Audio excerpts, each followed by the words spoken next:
What's up mga eskolar? Welcome back sa channel. Kung first time mo dito, don't forget to like and subscribe para sa mas marami pang tutorials para sa PUP students.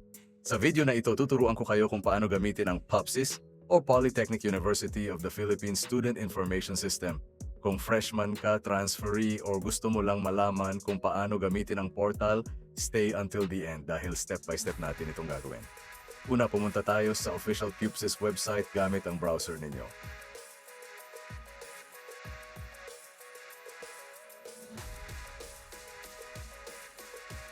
Pagdating ninyo sa homepage, makikita ninyo ang login page kung saan ilalagay ang inyong student number at password. Click Student. I-enter lang ang inyong student number at password. Kung first time ninyong mag-login, sundin ang instructions para ma-activate ang inyong account. Siguraduhin ding tama ang impormasyon na inilalagay ninyo para maiwasan ang login errors. Kapag okay na, i-click lang ang login. Common problems. Kung hindi kayo makapag-login, subukan ang mga sumusunod. Double-check ang student number. Siguraduhin tama ang password. Gumamit ng updated browser tulad ng Chrome o Edge.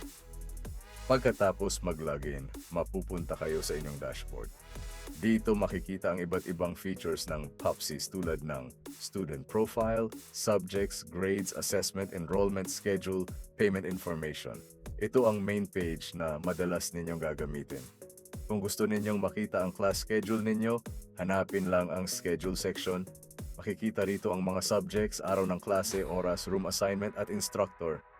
Para naman sa grades, i-click lang ang grades, piliin ang semester na gusto ninyong tingnan at lalabas na ang lahat ng recorded grades ninyo. Sa assessment section, makikita ninyo ang breakdown ng inyong tuition at iba pang school fees kung mayroon man. Huwag kalimutang i-check ang inyong personal information.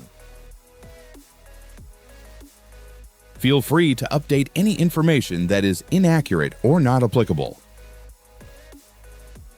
Maaari mo ring ma-access ang health declaration form. At ayan, ganun lang kadaling gamitin ang PUPSIS. Kung may tanong kayo tungkol sa enrollment, grades, or subjects o ibang PUP tutorials na gusto ninyong makita, comment lang kayo sa baba. Kung nakatulong ang video na ito, don't forget to like, subscribe, at i-click ang notification bell para updated kayo sa mga susunod kong tutorials. Maraming salamat sa panonood.